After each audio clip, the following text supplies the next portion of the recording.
तो नमस्कार, आदाब, सत श्री अकाल, स्वागत, अभिनंदन एक बार फिर से आपका अभिनव कैरियर एकेडमी के ऑनलाइन प्लेटफॉर्म पे। भारतीय राज्य व्यवस्था के तहत अपने मौलिक अधिकारों की क्लासें कंप्लीट हो गई थी और आज हमारा जो टॉपिक रहने वाला है वो रहने वाला है राज्य के नीति निर्देशक तत्व। भारतीय संविधान के भाग संख्या 4 में इसका वर्णन किया गया है और आज हम पढ़ेंगे भारतीय संविधान के अंतर्गत जो राज्य के नीति निर्देशक तत्व दिए गए हैं। टॉपिक क्या रहने वाला है? टॉपिक रहने वाला है राज्य के नीति निर्देशक तत्व।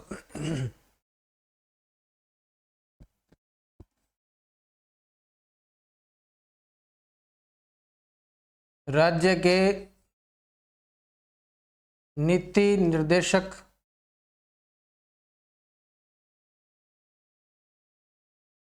तत्व, ये टॉपिक रहने वाला है हमारा। मूलतः भारतीय संविधान के अंतर्गत जो राज्य के नीति निर्देशक तत्व है ये थोड़ा सा टिपिकल टॉपिक है, क्योंकि यहाँ से लोगों के कम याद होते हैं, ये अनुच्छेद वगैरह याद नहीं होते हैं। आज अपने प्रयास करेंगे कि आपको एक ही क्लास में इन सारे नीति निर्देशक तत्वों को याद करवा दिया जाए और जहाँ तक क्वेश्चन आने की उम्मीद है उसके लेवल का आपको करवा दिया जाए। सबसे पहले राज्य के नीति निर्देशक तत्वों की बात करें तो ये कहाँ वर्णित है? ये भाग संख्या 4 के अंदर वर्णित है। भारतीय संविधान के भाग 4 में वर्णित है। और आर्टिकल कहाँ से कहाँ तक है तो अपने पढ़ी थी मौलिक अधिकारों की क्लास 12 से 36, तो ये है भारतीय संविधान के आर्टिकल 36 से लेके 51 के अंतर्गत इसका वर्णन किया गया है। बात करें कि ये लिए कहां से गए हैं तो ये लिए गए हैं आयरलैंड के संविधान से। आयरलैंड के संविधान से लिए गए हैं, आयरलैंड से लिए गए हैं। और जो मौलिक अधिकार हैं वो लिए गए हैं यूएसए यानी कि संयुक्त राज्य अमेरिका से। अब अपने दोनों का तुलनात्मक अध्ययन करें, मौलिक अधिकारों का और इनका, तो इनके अंदर क्या कुछ दिया गया देखो इधर। एक तरफ दिया गया है मूल अधिकार और एक तरफ दिया गया है राज्य के नीति निर्देशक तत्व।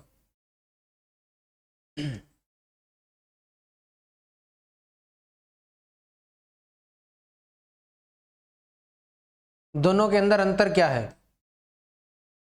ये भाग 3 में है, ये भाग 4 में है। पहले तो ये बात कर लेते हैं। भाग 3 में वर्णित है और ये भाग संख्या 4 में वर्णित है। उसके बाद में ये 35 से 51 के अंदर, सॉरी 12 से 35, आर्टिकल 12 से 35, ये है आर्टिकल 36 से लेके 51 तक। मूल जो बात है वो है कि ये वाद योग्य है, वाद योग्य अथवा न्यायालय द्वारा परिवर्तन। परिवर्तन का मतलब होता है लागू करना, न्यायालय द्वारा परिवर्तन, संरक्षण प्रदान किया गया, वो भी है साथ में इसको। और ये वाद योग्य नहीं है, यानी कि इनका हनन होने पर आप न्यायालय की शरण में नहीं जा सकते। दूसरा, इनका उद्देश्य क्या है? इनका उद्देश्य है राजनीतिक लोकतंत्र की स्थापना करना, राजनीतिक लोकतंत्र की स्थापना।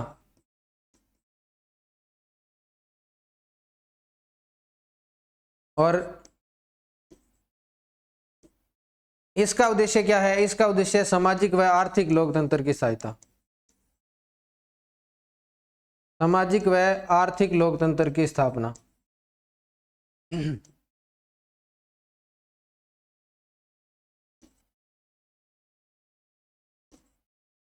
ये राज्य की जो समाज कल्याणकारी नीति है उसका समर्थन करते हैं। इसके बाद में और बात करें तो और क्या है इनके अंदर अंतर? ये मूलतः क्या है, इनकी जो प्रवृत्ति है या जो इनकी प्रकृति है मूलतः क्या है? नकारात्मक है, जबकि ये सकारात्मक है।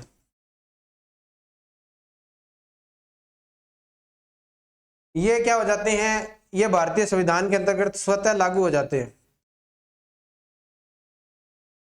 स्वतः लागू। जबकि राज्य क्या करता है? राज्य इनको लागू करता है, राज्य द्वारा लागू किया जाता है। लागू किया जाता है या अपने विधि में इनके ध्यान में रखकर विधि निर्माण संबंधी कार्य किया जाता है।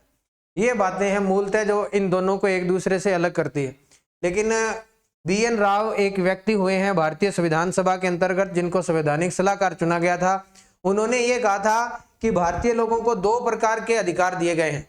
एक तो मूल अधिकार दिए गए हैं, वो है जिनको आप न्यायोचित मौलिक अधिकार कह सकते हैं, और एक आपको राज्य के नीति निर्देशक तत्वों के अंतर्गत जो अधिकार दिए गए हैं वो गैर न्यायोचित अधिकार भी माने गए हैं। ऐसा किसने कहा था? ऐसा कहा था BN राव ने, जो संवैधानिक सलाहकार थे संविधान सभा के अंदर, जो बाद में अंतर्राष्ट्रीय न्यायालय के बाद में क्या बने, जज भी बने थे। तो ये बात हो गई, इन दोनों के बीच में तुलनात्मक अंतर कर लिया हमने। अब चलते हैं अपने मूल नीति निर्देशक तत्वों की जो कड़ी है वो शुरू होने वाली है, यानी कि ये कहां से कहां चलने वाली है। अब देखो इधर इसके बाद में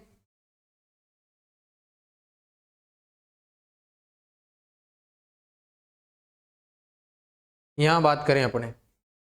अब देखो अपने कौन से आर्टिकल से इसको शुरुआत करने वाले हैं, तो ये आर्टिकल 36 दिया गया है। 36 के अंतर्गत क्या दिया गया है? 36 के अंतर्गत दी गई है राज्य की परिभाषा।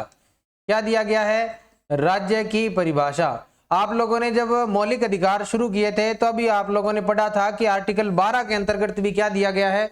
राज्य की परिभाषा दी गई है। तो यहां केवल और केवल इतना ही लिखा गया है कि यहां राज्य की परिभाषा वही है, यहां राज्य की परिभाषा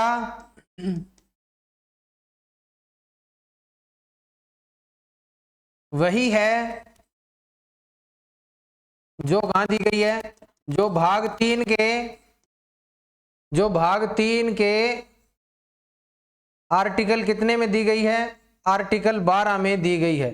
यानी राज्य शब्द की परिभाषा में वहां जो वर्णन किया गया है वही है, वो सेम ही है। इसके अंतर्गत राज्य की शब्द की परिभाषा में आते हैं राज्य की विधानमंडल और सरकार, भारत की संसद और सरकार, और उसके बाद में अन्य पदाधिकारी और जिनके पास में शक्ति होती है, यानी पावर, जो प्रशासनिक अधिकारी या अधिकारी है जिनके द्वारा किसी नीति का निर्माण किया जाए, विधि का निर्माण किया जाए, उपविधि हो, यानी जिनके पास में शक्ति हो, ऐसे व्यक्तियों को किसकी परिभाषा में रखा गया है?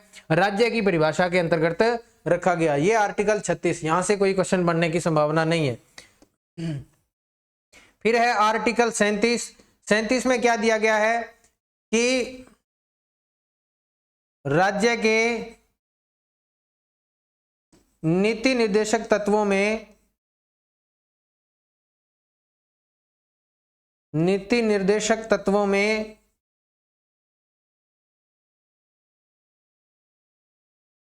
निर्देशित तत्व दिए गए हैं कि कौन कौन से तत्व है कि जो राज्य अपनी नीति निर्माण के समय जिनका क्या करेगा? अनुसरण करेगा।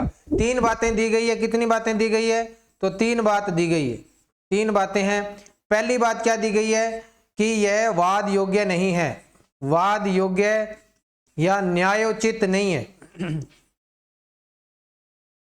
न्यायालय की शरण में नहीं जा सकते उल्लंघन होने की स्थिति में, न्यायोचित नहीं है। पहली बात तो यह दी गई है। दूसरा क्या दिया गया है? दूसरा दिया गया है इसके अंतर्गत कि ये नीति निर्माण के मूल हैं, नीति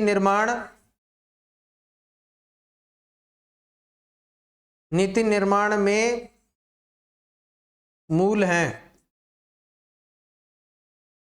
या शासन व्यवस्था में मूल है, ये आप लोग कह सकते हो, शासन व्यवस्था में मूल है। यानी आप लोग जब भी शासन व्यवस्था के बारे में पढ़ेंगे तो इनको आप लोग मूल मानकर काम करेंगे, ऐसा राज्य को निर्देशित किया गया है। तीसरी बात क्या लिखी गई है? तीसरी बात लिखी गई है नीति निर्माण में मूल है, और उसके बाद में कि राज्य विधि निर्माण में इनका ध्यान रखेगा, यानी कि जो नीति बनाई जाएगी वो इनको ध्यान में रखकर बनाई जाएगी। ये राज्य के ऊपर बाध्यकारी नहीं है कि राज्य इनका अवश्य ही इनका पालन करेगा, ऐसा नहीं है। जबकि उनको गाइडलाइन दी गई है कि आप जो विधि बनाएं तो इनका कम से कम ध्यान रखें। ये है आर्टिकल 36 और 37, जहां से मुझे लगता है कि आपके एग्जाम में क्वेश्चन पूछने की संभावना बहुत कम है। उसके बाद में मूल जो आर्टिकल शुरू होता है नीति निर्देशक तत्वों के अंतर्गत, वो शुरू होता है आर्टिकल 38। इसके अंतर्गत क्या दिया गया है? इसके अंतर्गत आर्टिकल 38(1) में पहली बात दी गई है। पहले तो अपने इसके अंतर्गत दिया क्या गया है, इसमें दिया गया है राज्य के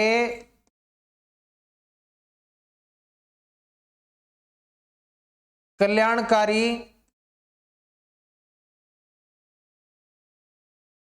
अभिवृद्धि यानी बढ़ोतरी, अभिवृद्धि में, राज्य के कल्याणकारी अभिवृद्धि में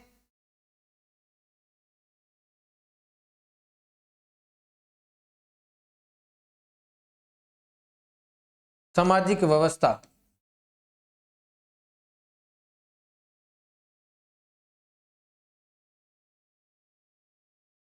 यह दिया गया है पहले तो, कि सामाजिक व्यवस्था में कल्याणकारी अभिवृद्धि की बढ़ोतरी किस प्रकार से की जाएगी उसके बारे में दिया गया है।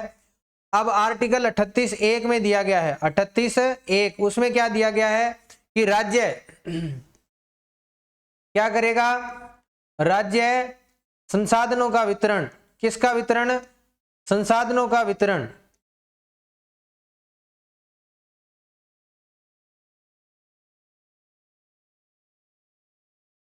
राज्य संसाधनों का वितरण, नहीं ये नहीं है, इसके अंतर्गत है कि राज्य कल्याणकारी अभिवृद्धि हेतु, यानी कि कल्याणकारी अभिवृद्धि के लिए क्या करेगा, अभिवृद्धि के लिए सामाजिक, 3 बातें दी गई है, ध्यान से पढ़ना आप लोग। क्या लिखा है, सामाजिक, आर्थिक व राजनीतिक न्याय की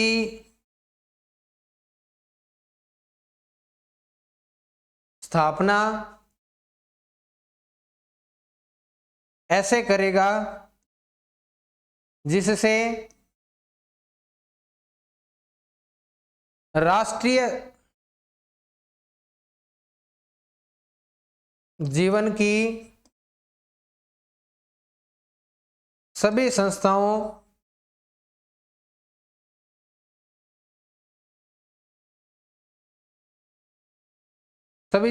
में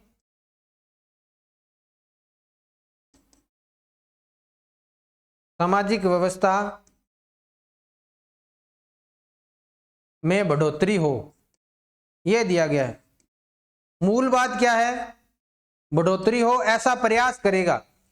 पूरे शब्द लिखने की जरूरत नहीं है, आपने इनमें 3 शब्द याद रखने हैं कि इसमें सामाजिक, आर्थिक और राजनीतिक न्याय की बात की गई है, जो कहां थे, जो भारतीय संविधान की मूल प्रस्तावना के अंतर्गत दिए थे, उनकी ऐसी स्थापना करेगा, सामाजिक आर्थिक न्याय मिले और कल्याणकारी बढ़ोतरी हो, ऐसी सामाजिक व्यवस्था करने का प्रयास करेगा, राज्य कल्याणकारी व्यवस्था करने का प्रयास करेगा। यह दे रखा है 38(1) में। 3 प्रकार के न्याय की बात की गई है, यानी सभी को सामाजिक, आर्थिक और राजनीतिक न्याय मिले, सामाजिक व्यवस्था ऐसी होनी चाहिए, कल्याणकारी राज्य की बात की गई है इसके अंतर्गत। फिर दिया गया 38(2), जो किसके द्वारा जोड़ा गया, जो 44वें संविधान संशोधन द्वारा जोड़ा गया, 44वें संविधान संशोधन द्वारा जोड़ा गया, इसको संविधान संशोधन द्वारा जोड़ा गया। इसको क्या लिखा गया कि राज्य विशिष्टता, आय की असमानता को कम करने का प्रयास करेगा। किसको, आय की असमानता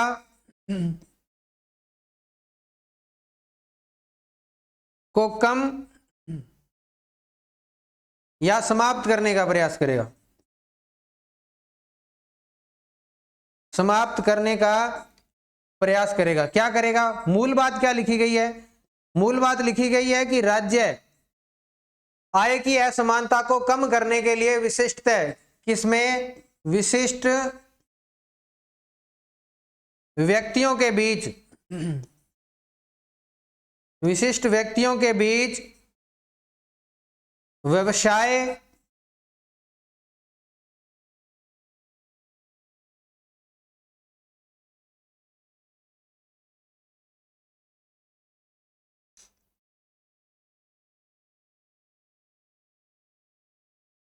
व्यवसायों में व्यक्तियों के समूह के बीच, व्यक्तियों के समूह के बीच में 3 बात लिखी गई है। एक तो प्रतिष्ठा, दूसरी दे रखी है सुविधा, सुविधाओं व अवसरों की असमानता समाप्त हो, यह दी गई है। अवसरों की असमानता समाप्त हो, यह दिया गया है 38(2) में, जो 44वें संविधान संशोधन द्वारा जोड़ा गया। मूल बात मैंने आपको बता दी कि आय के जो असमानता है उसको कम करने का प्रयास करेगा कि जितने भी व्यक्ति हैं जो किसी भी काम में लगे हुए हैं, उनका जो समूह बनता है, उन समूह के बीच में जो प्रतिष्ठा, सुविधा और अवसर की असमानता है, उनको समाप्त करने का प्रयास करेगा। ये आर्टिकल 38(2) के अंतर्गत दिया गया है। यहां से क्वेश्चन आने की संभावना है कि आपको राजनीतिक, आर्थिक, सामाजिक न्याय कहां मिलेगा। दूसरा, अवसर की असमानता और प्रतिष्ठा की असमानता है, वो भारतीय मूल संविधान के अंतर्गत आप लोगों को देखेंगे, प्रस्तावना में भी है, आर्टिकल के मौलिक अधिकारों के अंतर्गत भी दिया गया है, और यहां भी अवसर की असमानता उसको समाप्त करने का प्रयास करेगा, ऐसा दिया गया है। यह 38(2) के द्वारा भारतीय नीति निर्देशक तत्वों के अंतर्गत दिया गया है। अब चलते हैं आर्टिकल 39 पर, जो काफी लंबा आर्टिकल है। आर्टिकल 39, इसमें क्या दिया गया है? इसमें दिया गया है राज्य के लिए कुछ अनुसरणीय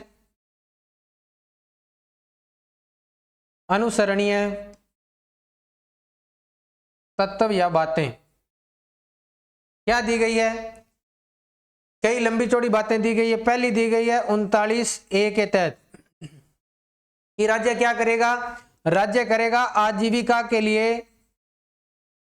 आजीविका के समान अवसर उपलब्ध करवाएगा। मूल बात बताता चलूंगा, लंबा क्वेश्चन आने की संभावना नहीं है। आजीविका के क्या करेगा? समान अवसर उपलब्ध करवाएगा, सभी को रोजगार मिल सके, समान अवसर। समान अवसर की बात की गई है कि राज्य ऐसा प्रयास करेगा जिससे नागरिकों के आजीविका के समान अवसर उपलब्ध हों, उनको अवसर मिलने चाहिए। बी में क्या दिया गया है? सामाजिक, यहां आप लोग सीधा लिख लो, भौतिक संसाधन। भौतिक संसाधनों का, मूल बात तो लंबी चौड़ी है, भौतिक संसाधनों का सार्वजनिक हित में वितरण करेगा। यानी कि सार्वजनिक हित में जो भौतिक संसाधन है उनका वितरण और उत्पादन इस प्रकार से होना चाहिए, भौतिक संसाधनों का सार्वजनिक हित में वितरण हो, सभी वर्गों के बीच में उनका लाभ मिले, ऐसी व्यवस्था करने का प्रयास करेगा। सामाजिक हित में या सार्वजनिक हित में संसाधनों का वितरण करेगा। और उसके बाद में 39(c) में क्या दिया गया है? धन का अहितकारी संकेंद्रण पर रोक। धन के अहितकारी, यहां क्या की बजाय का की बजाय आप लोग के लिख लो, धन के अहितकारी संकेंद्रण पर रोक लगाएगा। यानी कि ऐसा नहीं हो कि धन का जो वितरण है वो किसी एक वर्ग के पास ही हो जाए, उनका केंद्रीकरण हो जाए, तो ऐसे काम करने पर उसके रोक लगेगी। ये 39(c) में दिया गया है। 39(d) में क्या दिया गया है? समान कार्य के लिए समान वेतन। महिलाएं करें चाहे पुरुष करें, समान कार्य जो महिला कर रही है चाहे पुरुष कर रही है, अगर दोनों के लिए एक समान कार्य है तो समान कार्य के लिए समान वेतन भी मिलेगा। ऐसी व्यवस्था सुनिश्चित करेगा कौन? राज्य। समान वेतन, ये दिया गया है 39(d) के अंदर। अब चलते हैं 39(e) के ऊपर। 39(e) में क्या दिया गया? 39(e) में दिया गया है कि राज्य क्या करेगा? राज्य पुरुष, महिला व बच्चों के बच्चों कर्मकारों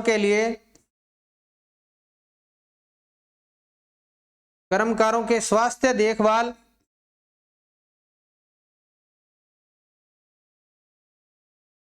स्वास्थ्य देखभाल व सुकुमार अवस्था का दुरुपयोग रोकेगा।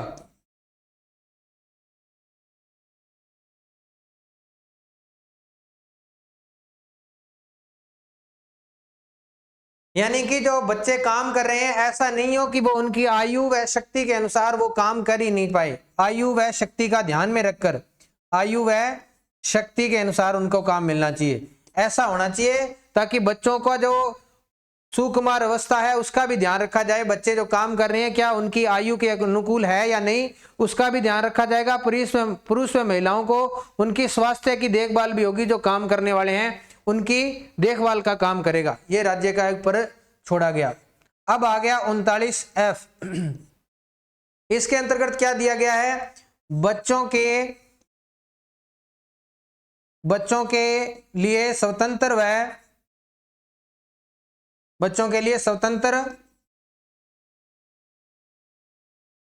व विकास का वातावरण उपलब्ध करवाएगा। विकास के लिए वातावरण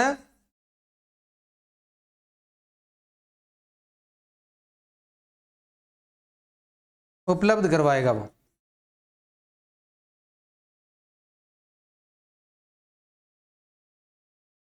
कौन करवाएगा? राज्य करवाएगा, जिससे बच्चों का स्वतंत्र और व्यक्तित्व विकास हो, उसका सर्वांगीण विकास हो, ऐसा वातावरण उपलब्ध करवाने का काम करेगा, ऐसा सुनिश्चित करने का काम करेगा राज्य। और यह जोड़ा गया 42वें संविधान संशोधन के द्वारा। किस संविधान संशोधन द्वारा? 42वें संविधान संशोधन द्वारा जोड़ा गया। आप लोगों ने पहले पढ़ा होगा, वो जो जोड़ा गया था 38(2), वो जोड़ा गया था 44वें संविधान संशोधन द्वारा, और ये जोड़ा गया था 42वें संविधान संशोधन द्वारा 1978 में, और वो जोड़ा गया था 1976 में। 44 माह है 1978 में, 1976 के द्वारा इसको जोड़ा गया था। ये तो था इसके अंतर्गत। अब एक और है इसमें, एक जोड़ा गया था 39A, वो तो था 39F, और ये भी जोड़ा गया था 39A के तहत। इसमें क्या है? समान न्याय व निशुल्क विधिक सहायता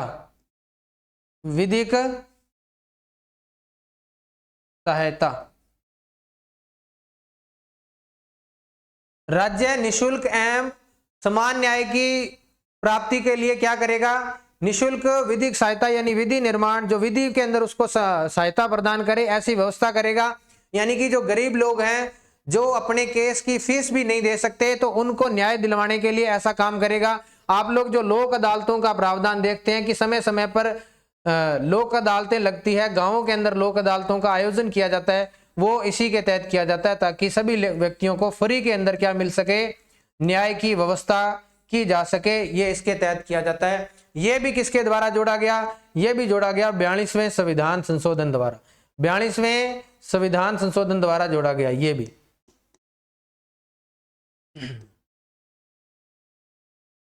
ये हो गया 39। अब बात करते हैं आर्टिकल 40 की।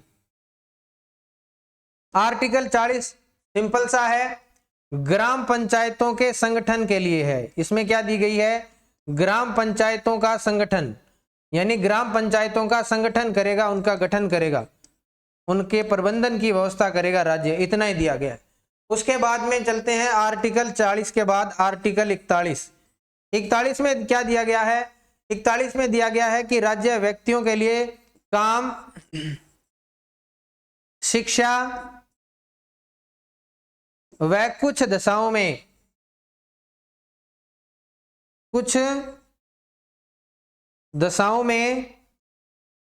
लोक सहायता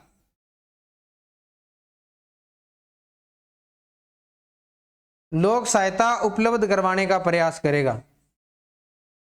उपलब्ध, पूरी बातें नहीं लिखूंगा मैं, करवाने का प्रयास करेगा, प्रयास करेगा, प्रयास करेगा, ये सभी करेगा लिखा हुआ है, बाध्यकारी नहीं है। प्रयास करेगा कैसी दिशाओं में? एक तो काम की बात की गई है, एक शिक्षा की, शिक्षा मिलनी चाहिए, लोगों को काम मिलना चाहिए, और कुछ दशाएं हैं जहां उनको लोक सहायता मिलनी चाहिए। ये 4 दशाएं दी गई है। कितनी दशाएं दी गई है? 4 शब्द हैं उसमें। पहला दिया गया है बेरोजगारी, दिया गया है बुढ़ापा, दिया गया है बीमारी, दिया गया है, और क्या दिया गया है? और दिया गया है निःशक्तता, विकलांगता, या जिसको बोलते हैं निःशक्तता। ये 4 शब्द दिए गए हैं। इन 4 शब्दों के अंदर जो आपको वेतन भत्ते क्या मिलते हैं? वेतन या जो आपको क्या मिलती है? वेतन या भत्ते मिलते हैं, वो इसके अंतर्गत आते हैं। आप लोगों ने देखा होगा कि सरकार के द्वारा फ्री के अंदर क्या चलाई जाती है? निःशुल्क जांच योजना चलाई जाती है। निःशुल्क जांच योजना है, बीमारी हो गई उनकी जांच करवाने के लिए निःशुल्क जांच योजना, जो मुख्यमंत्री जांच योजना आप लोग पढ़ते हैं, निःशुल्क जांच योजना। इसके साथ साथ आप लोग देखते हैं कि मुख्यमंत्री आयुष्मान कार्ड जो बना गया है वो बीमारियों के लिए लाभकारी है, वो इसके अंतर्गत आते हैं। बुढ़ापे के अंदर क्या मिलती है? बुढ़ापे के अंदर जो पेंशन मिलती है, विधवा पेंशन मिलती है, वो इसके अंतर्गत आती है। जो आप लोग मनरेगा देख रहे हैं वो आर्टिकल 21 के तहत आती है। ये आर्टिकल 21 नहीं बल्कि आर्टिकल 41 के तहत आती है। ये दी गई है आर्टिकल 41 में। अब चलते हैं आर्टिकल 42 के ऊपर। आर्टिकल 42, यहां से आर्टिकल 42, इसके अंतर्गत क्या दिया गया है? इसके अंतर्गत दिया गया है काम, नहीं ये नहीं दिया गया,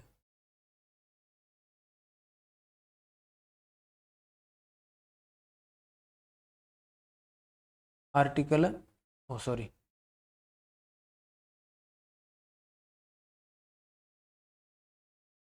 यहां दिया गया है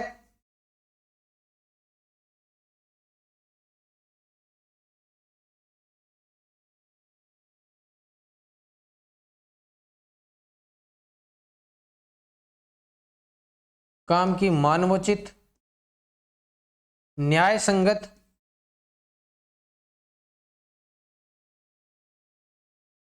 व प्रसूति संबंधी प्रसूति उपबंध किए गए।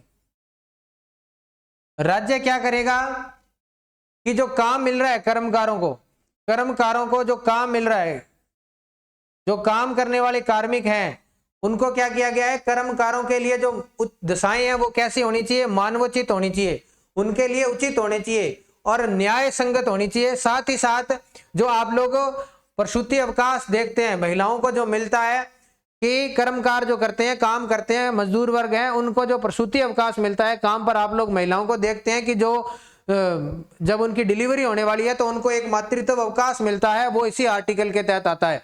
मानवोचित दशाएं होनी चाहिए, न्याय संगत दशाएं होनी चाहिए, ऐसी राज्य व्यवस्था करेगा ताकि उनको काम करने के दौरान में किसी मानवाचित मानव के अनुकूल दशाओं का सामना करना पड़े, अनुकूल प्रतिकूल दशा नहीं होनी चाहिए, ऐसा कहा गया है आर्टिकल 42 के अंतर्गत। अब चलते हैं आर्टिकल 43 के अंतर्गत। आर्टिकल 43 में क्या कहा गया है कि राज्य काम करने वाले लोगों के लिए, काम के लिए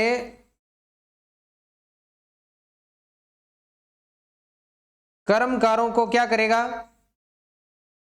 एक तो कर्मकारों के लिए यहां तो मानवोचित न्याय संगत उसकी व्यवस्था करेगा, लेकिन यहां क्या करेगा?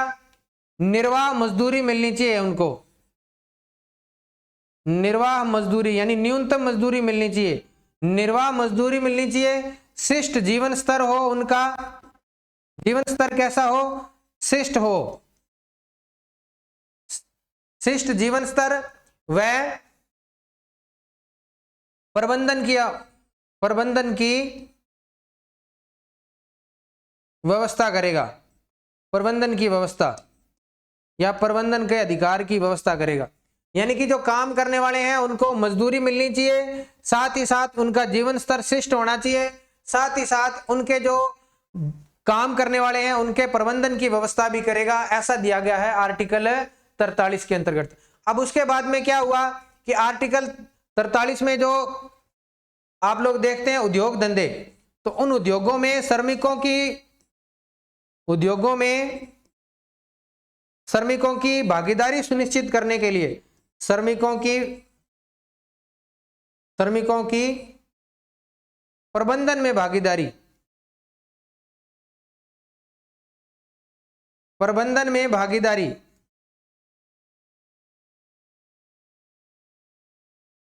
यह किसके द्वारा दिया गया? यह दिया गया भारतीय संविधान के 42वें संविधान संशोधन द्वारा। 42वें संविधान संशोधन द्वारा जोड़ा गया। कौन सा जोड़ा गया? 43 ए जोड़ा गया। ये 43 ए जोड़ा गया 42वें संविधान संशोधन के द्वारा कि उद्योगों के प्रबंधन में भी श्रमिकों की भागीदारी होनी चाहिए। उनको सुनिश्चित किया गया कि आप उनके प्रबंधन में भी भागीदार होंगे। यह दिया गया आर्टिकल 43 ए में। फिर जोड़ा गया 43 बी। यह किसके द्वारा जोड़ा गया? यह जोड़ा गया 97वें संविधान संशोधन के द्वारा। इसके अंतर्गत क्या किया गया? इसके अंतर्गत कहा गया कि जो सहकारी समिति है, सहकारी समिति के विकास को बढ़ावा, यह कहा गया। राज्य ऐसी व्यवस्था करेगा जिससे सहकारी समितियों को बढ़ावा मिले। उसको बढ़ावा मिलेगा तो सहकारी समितियों के अंदर का जो काम करने वाले हैं, मजदूर हैं, उनको भी क्या मिलेगा? बढ़ावा मिलेगा। ऐसी बात दी गई है। प्रसूति उपबंध व कर्मकारों के विकास की बात की गई है। कर्मकारों के विकास की बात की गई, विकास व प्रबंधन की बात की गई इसमें। ठीक है, ये आर्टिकल आपका हो गया 43। और सॉरी यहां नहीं है, यहां मत पढ़ लेना इसको। काम के कर्मकारों, ऊपर लिख दिया मैंने, सामने देखा नहीं।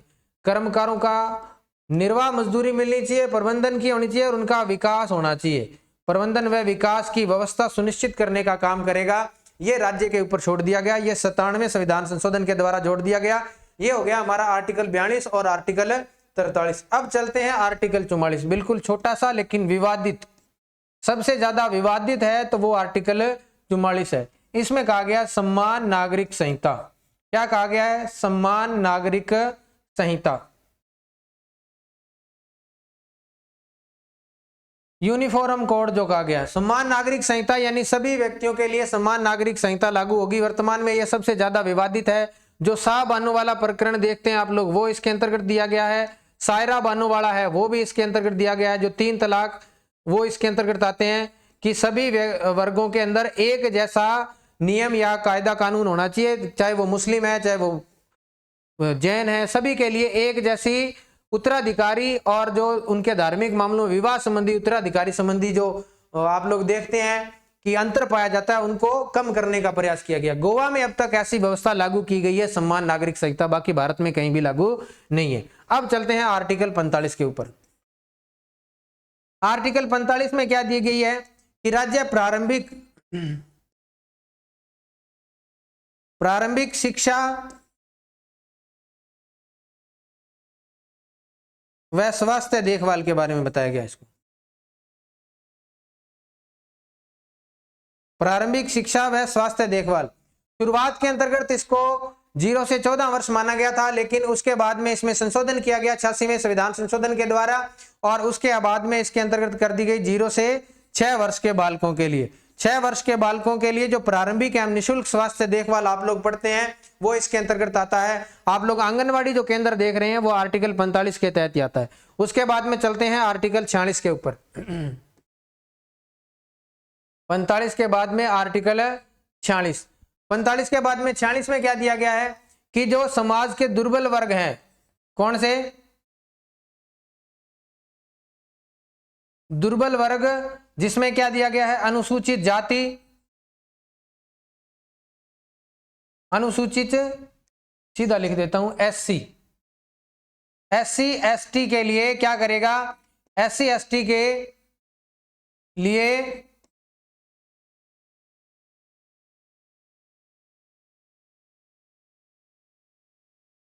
आर्थिक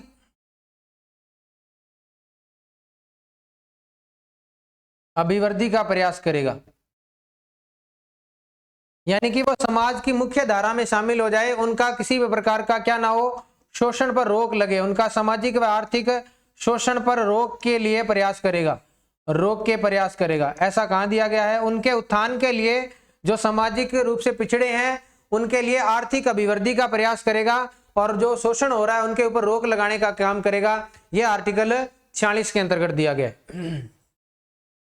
उसके बाद में आर्टिकल 47, इसके अंतर्गत क्या कहा गया है? इसके अंतर्गत जो आप लोग देखते हैं कि मानव नहीं, मादक पदार्थों के ऊपर जो तस्करी लगती है, मादक पदार्थों पर रोक, यानी कि राज्य ऐसी व्यवस्था उपलब्ध करवाएगा जिससे क्या हो, जो आप लोग देखते हैं पोषाहार स्तर, पोषाहार जीवन स्तर ऊंचा करने की व्यवस्था करेगा, व्यवस्था सुनिश्चित करेगा। उनका जीवन स्तर ऊंचा हो और क्या हो, स्वास्थ्य देखभाल भी हो, उनकी निरंतर स्वास्थ्य देखभाल होनी चाहिए और जीवन स्तर ऊंचा होना चाहिए, ऐसा करने का प्रयास करेगा। और उनको पोषाहार के अंतर्गत आप जो मिड डे मील योजना देख रहे हैं, कौन सी योजना? मिड डे मील योजना और इंदिरा गांधी निःशुल्क योजना, जो इंदिरा गांधी निःशुल्क रसोई योजना, ये जो देख रहे हैं आप लोग, ये किसके तहत लागू की गई है? वर्तमान में नाम चेंज कर दिया गया है शायद इसका। इंदिरा रसोई योजना जो देख रहे हैं वो किसके तहत है? वो आर्टिकल 47 के तहत है। और ये कैसा उनका निर्देशक तत्व है? तो ये उनके प्राइमरी उद्देश्यों के अंतर्गत आता है। प्राइमरी है यानी कि बाध्यकारी जैसा है। ये सबसे पहले पूरा करने का प्रयास करेगा। लोगों का जीवन स्तर ऊंचा हो, उनको पोषाहार मिले और उनके स्वास्थ्य की लगातार देखभाल हो, तो ऐसा प्रयास करेगा। उनका जीवन स्तर ऊंचा हो, ऐसा करने का प्रयास करेगा राज्य समय समय पर। उसके बाद में चलते हैं आर्टिकल 48। आर्टिकल 48 में क्या दिया गया है कि राज्य कृषि व पशुपालन, कृषि व पशुपालन का क्या करेगा? कृषि व पशुपालन का वैज्ञानिक प्रबंधन करेगा, वैज्ञानिक प्रबंधन करेगा और साथ ही साथ आधुनिकीकरण करेगा। वह क्या करेगा कि जो गाय है, बछड़ा है, वह दुधारू पशु है, दुधारू पशुओं व अन्य वाहक पशु है, जो अन्य वाहक पशुओं के नस्ल सुधार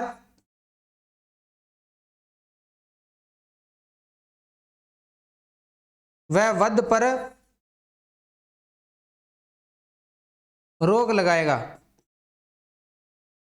कृषि और पशुपालन का वैज्ञानिक परिबंधन व आधुनिकीकरण करेगा, यानी कि उनके अंदर नई नई तकनीकों को प्रवेश करवाने का प्रयास करेगा। साथ ही साथ जो गाय है, बछड़ा है और दुधारू पशु हैं, जो अन्य वाहक पशु हैं, जिनमें ऊंट पे बाद में आप लोगों ने देखा होगा, ऊंट के विकास के लिए अनेक कार्यक्रम चलाए गए, उनके ऊपर रोक लगाई गई। तो ये किसके तहत किया गया?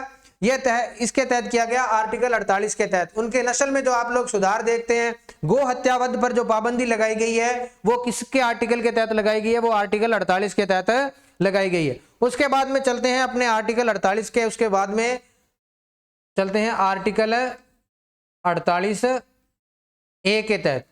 ये कब जोड़ा गया? ये बाद में जोड़ा गया। तो इसके अंदर क्या किया गया? इसके अंतर्गत पर्यावरण संरक्षण की बात की गई। यह भी 44वें संविधान संशोधन द्वारा जोड़ा गया।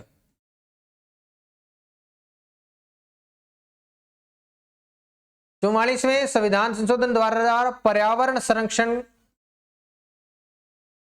को बढ़ावा देगा। वो कौन? राज्य को यह कहा गया कि पर्यावरण संरक्षण को बढ़ावा देगा, ऐसी नीतियों का निर्माण करेगा जिससे पर्यावरण संरक्षण को बढ़ावा मिले। यह आर्टिकल 48 है। अब चलते हैं आर्टिकल 49 पर। आर्टिकल 49 क्या कहता है?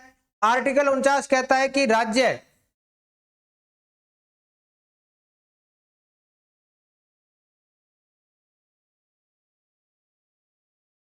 राष्ट्रीय महत्व के विषयों व स्मारकों का क्या करेगा? संरक्षण करेगा। स्मारकों का संरक्षण करेगा। जो आप लोग ऐतिहासिक धरोहरें, किले देख रहे हैं, उनको संरक्षण करने का काम करेगा। ये राज्य को एक ऊपर कह दिया गया कि जो राष्ट्रीय महत्व के जितने भी विषय हैं उनको संरक्षित रखना राज्य का दायित्व बनता है। ये ऐसा कहा गया आर्टिकल 49 के तहत। आर्टिकल 50 क्या कहता है? आर्टिकल 50 कहता है कि राज्य विधि निर्माण में क्या करेगा? विधि निर्माण में शक्तियों के पृथक्करण की, मूल बात तो यही है, शक्तियों के पृथक्करण की पृथक्करण का पालन करेगा। मूल बात क्या निकलती है? ऐसा लिखा गया है, साधारण शब्दों में अगर बताने की कोशिश करें तो विधि जब बनाएगा तो कार्यपालिका क्या होगा? कार्यपालिका व न्यायपालिका में क्या होगा? कार्यपालिका व न्यायपालिका में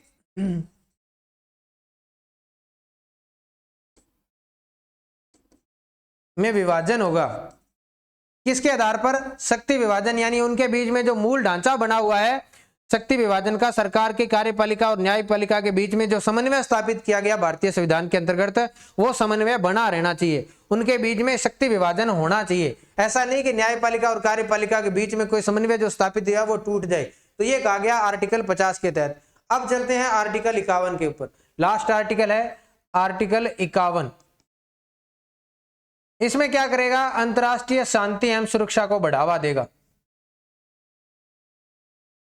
अंतरराष्ट्रीय शांति व सुरक्षा को बढ़ावा देगा भारत की बात की गई कि अंतरराष्ट्रीय शांति व सुरक्षा को बढ़ावा देने का प्रयास करेगा। 4 बातें लिखी गई है। शांति सुरक्षा को बढ़ावा देना, शांति व सुरक्षा को बढ़ावा देना, विवादों को क्या करना? विवादों को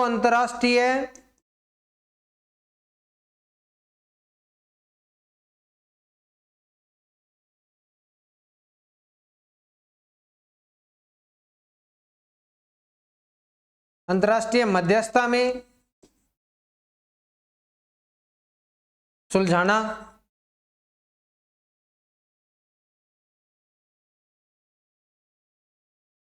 अंतरराष्ट्रीय जो समझौते व संधि है, समझौते व संधि का क्या करना?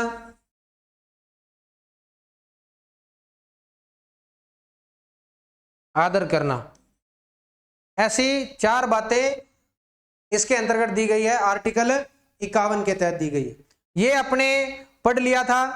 शुरुआत हमारी हुई थी आर्टिकल 36 से, उसके बाद में हमने पढ़ लिया था आर्टिकल संधि समझौते न्यायपूर्ण, और उसके बाद में इसके अंतर्गत है न्यायपूर्ण व सम्मानजनक बढ़ावा देना। जो नीतियां हैं उनको सम्मानजनक बढ़ावा देना, ऐसा कहा गया। ये 4 बातें लिखी गई है आर्टिकल 51 के तहत। अब ये हो गया हमारा आर्टिकल पूरा। अब अपने चलते हैं कि हमने शुरुआत कहां से की थी। यहां से शुरू किया था अपने। ज्यादा कोई लंबा चौड़ा क्वेश्चन यहां से बनने की संभावना नहीं है, लेकिन आपके सिलेबस में दिया गया है तो इसको छोड़ा नहीं जा सकता। 36 से क्वेश्चन बनने की संभावना नहीं है। परिभाषा दी गई है, यहाँ वही परिभाषा दी गई है जो आर्टिकल 12 के अंतर्गत दी गई है। यहाँ केवल इतना ही लिखा गया कि वही परिभाषा है जो भाग 3 के आर्टिकल 12 के तहत दी गई है। यहाँ राज्य के नीति निर्देशक तत्वों में जो बातें निहित है उनके बारे में कहा गया कि क्या क्या बातें हैं, वाद योग्य है नहीं है, और राज्य जो नीति निर्माण करेगा इनको शासन व्यवस्था में शामिल करेगा और विधि निर्माण में क्या करेगा, इनका ध्यान रखेगा। उसके बाद में आर्टिकल 38 में हमने पढ़ा था कि राज्य की कल्याणकारी नीति है उसको बढ़ावा देने के प्रयास में जो राज्य के लिए नीति निर्माण संबंधी जो आदेश दिए गए उनमें क्या दिया गया कि राज्य कल्याणकारी अभिवृद्धि के लिए 3 तरह के न्याय की यहां से क्वेश्चन बनने की संभावनाएं हैं कि राजनीतिक, सामाजिक और आर्थिक न्याय की स्थापना करने का प्रयास करेगा, जिसको जो राष्ट्रीय जीवन की सभी संस्थाएं हैं उनमें ऐसा न्याय मिल सके, ऐसी व्यवस्था करेगा। उसके बाद में राज्य क्या करेगा, जो आय की असमानता है उनको कम करने का प्रयास करेगा और व्यक्तियों के बीच में जो समूह बनता है, किसके आधार पर, व्यवसायों के आधार पर जो समूह बनता है, तो उनमें 3 बातें दी गई है। किसके आधार पर, प्रतिष्ठा, सुविधा और अवसर की जो असमानता है उनको समाप्त करने का प्रयास करेगा। ये इंपॉर्टेंट है, इसमें इसको जोड़ा गया 38(2) के तहत 44वें संविधान संशोधन द्वारा। उसके बाद में हमने पढ़ा था 39, जिसमें मूलतः यहां से क्वेश्चन आने की संभावना सबसे ज्यादा है, क्योंकि इसके अंतर्गत 39 में 6 आर्टिकल्स अनुच्छेद दिए गए हैं। 39A में दिया गया आजीविका समान अवसर मिलने चाहिए सभी को, भौतिक संसाधनों का वितरण इस प्रकार से करेगा कि सार्वजनिक हित में हो। उसके बाद में धन का है हितकारी संकेंद्रण रोकेगा, समान कार्य के लिए समान वेतन मिलेगा, पुरुष महिलाएं जो काम पर जाती हैं उनको स्वास्थ्य देखभाल होनी चाहिए और उनकी जो अवस्थाएं हैं उनका दुरुपयोग नहीं होना चाहिए, आयु व शक्ति के अनुसार उनसे कार्य करवाना जाना चाहिए। और जो बच्चे हैं उनका स्वतंत्र व वातावरण विकसित होना चाहिए, स्वतंत्र और विकास होना चाहिए, सार्वजनिक विकास, सांस्कृतिक सामाजिक विकास हो, सर्वांगीण विकास हो, ऐसा वातावरण उपलब्ध करवाने का काम करेगा राज्य। यह 42वें संविधान संशोधन 1976 के द्वारा जोड़ा गया। उसके बाद में 42वें संविधान संशोधन 1976 के द्वारा 39A जोड़ा गया, जिसके अंतर्गत कहा गया कि समान न्याय व विधिक निःशुल्क विधिक सहायता मिलेगी, जो लोक अदालतें लगती है वो इसके तहत। उसके बाद में 40 में ग्राम पंचायतों का संगठन करेगा राज्य अपने संसाधनों के अंदर रहते हुए जो उसके आय के दायरे हैं उसके अंतर्गत रहता काम, शिक्षा व कुछ दशाओं में लोक सहायता उपलब्ध करवाएगा। जो आप लोग मनरेगा देखते हैं वो इसके तहत आती है, जो निःशुल्क जांच योजनाएं और विधवा पेंशन वगैरह देखते हैं वो इसके अंतर्गत आती है।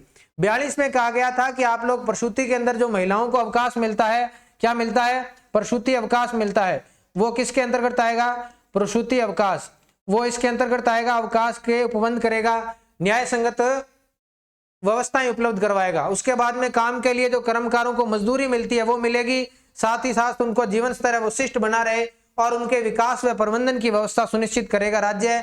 उसके बाद में जोड़ा गया 42वें संविधान संशोधन द्वारा कि उद्योगों में भी श्रमिकों के प्रबंधन की भागीदारी सुनिश्चित हो, यह जोड़ दिया गया 43A किसके द्वारा, 42वें संविधान संशोधन द्वारा। उसके बाद में 97वें संविधान संशोधन द्वारा सहकारी समितियों को बढ़ावा देने का प्रयास करेगा, यह जोड़ दिया गया 43B के तहत।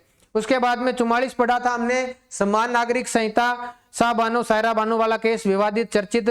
और उसके बाद में 45 पढ़ा था जो प्रारंभिक शिक्षा व स्वास्थ्य देखभाल की, जिसके अंतर्गत आंगनवाड़ी आते हैं, वो इसके तहत आते हैं आंगनवाड़ी की। उसके बाद में हमने पढ़ा था आर्टिकल 46 के अंतर्गत क्या दिया गया था, 46 के अंतर्गत दिया गया था कि दुर्बल वर्ग जो SC ST के लोग हैं उनको आर्थिक सहायता मिलनी चाहिए, आर्थिक अभिवृद्धि हो उनके लिए, और जो उनका शोषण हो रहा है किसी भी स्तर का उनको रोकने का प्रयास करेगा। 47 में हमने पढ़ा था पोषाहार, जीवन स्तर को ऊंचा उठाने का प्रयास करेगा, साथ ही साथ स्वास्थ्य देखभाल करने का काम करेगा। मादक पदार्थों के ऊपर जो रोक लगाई गई है विभिन्न राज्यों के अंदर, शराब पर और पर डोडे पोस्ट पर, तो ये किसके तहत लगाई गई है, ये 47 में लगाई गई है और इसको प्राइमरी उद्देश्य के अंदर या उसको शामिल किया गया कि यह उद्देश्य पूर्ति में सबसे प्राइम रखा जाना चाहिए। 48 में राज्य पशुपालन और कृषि का वैज्ञानिकरण करेगा, आधुनिकीकरण करेगा और इस प्रकार करेगा कि जो गाय बछड़ा है उनको नस्ल सुधार के काम हो और उनको वाहक पशु है उनके ऊपर क्या होनी चाहिए, वध पे रोक होनी चाहिए, ये काम करेगा। उसके बाद में 49 पढ़ा था, 49 किस में है तो 49 पर्यावरण, 48A पढ़ा था जो 44वें संविधान संशोधन द्वारा जोड़ा गया, जो पर्यावरण संरक्षण को बढ़ावा देता है। और 49 पढ़ा था राष्ट्रीय महत्व के विषय के बारे में, स्मारकों का संरक्षण करेगा। 50 पढ़ा था शक्ति पृथक्करण के बारे में और 51 पढ़ा था अंतरराष्ट्रीय शांति सुरक्षा को बढ़ावा देने के बारे में, जिसमें 4 बातें लिखी गई थी। तो अब तक हमने मूल अधिकारों के बाद में यह क्लास हमारी कंप्लीट हो गई है, लेकिन एक छोटी सी चर्चा जो बची है वो आप लोगों को मैं बता दूं कि 42वें संविधान संशोधन द्वारा मौलिक अधिकारों के अलावा किसके अंदर, नीति निर्देशक तत्वों में 4 नीति निर्देशक तत्व है उनके अंदर परिवर्तन किया गया। फिर हमने पढ़ा था 42वें के बाद में हमने पढ़ा था 44वां संविधान संशोधन, जिसके द्वारा एक मौलिक अधिकारों में परिवर्तन किया गया।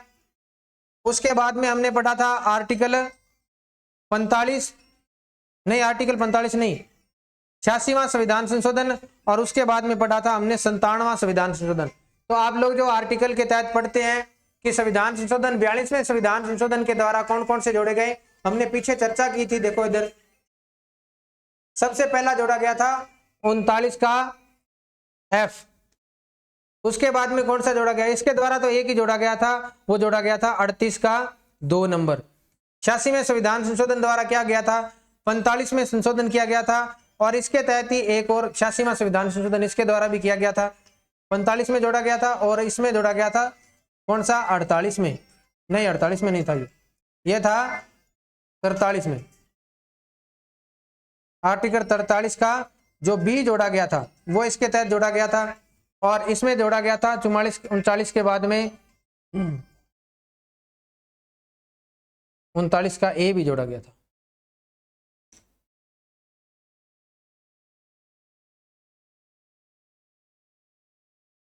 उनतालीस का एफ, 39 का ए, उसके बाद में जोड़ा था 43 का ए, और उसके बाद में जोड़ा था हमने 45 के तहत इसको 48 दुधारू पशुओं वाला, वो 48 ए। ये 4 जोड़े गए थे 42वें द्वारा, 44वें द्वारा 38 2 जोड़ा गया, 86वें द्वारा 45 अनुच्छेद के अंदर चेंज किया गया, और 97वें द्वारा 43 बी में अंदर जो क्या कहा गया था, जो कहा गया था अपने किसके तहत, जो काम निर्वाह के मजदूरी के अंदर जो सहकारी समितियां बनी थी वो इसके अंतर्गत कही गई थी। ये हमने पढ़ लिया था आर्टिकल को पीछे की तरफ। तो ये हमारी क्लास पूरी हो गई। मौलिक अधिकारों और दोनों का तुलनात्मक अध्ययन हमने कर लिया। लेकिन आर्टिकल 1 जो आप लोगों के पीछे यहाँ कई बार संदेह पैदा करता है, आर्टिकल 49 राष्ट्रीय स्मारक के विषय जो आप लोग मूल कर्तव्य पढ़ेंगे तब इसको भी पूरा डिफाइन कर लिया जाएगा। तो इनको लेकर उन दोनों को तुलनात्मक रूप से जो क्वेश्चन गलत होता है वो गलत नहीं होगा। आप चैनल के साथ जुड़े रहिए, निरंतर आपको क्वालिटी एजुकेशन के माध्यम से यहाँ से शिक्षा दी जाएगी। तब तक आप लोग इस चैनल को लाइक करें, सब्सक्राइब करें, जुड़े रहें इसके साथ। धन्यवाद।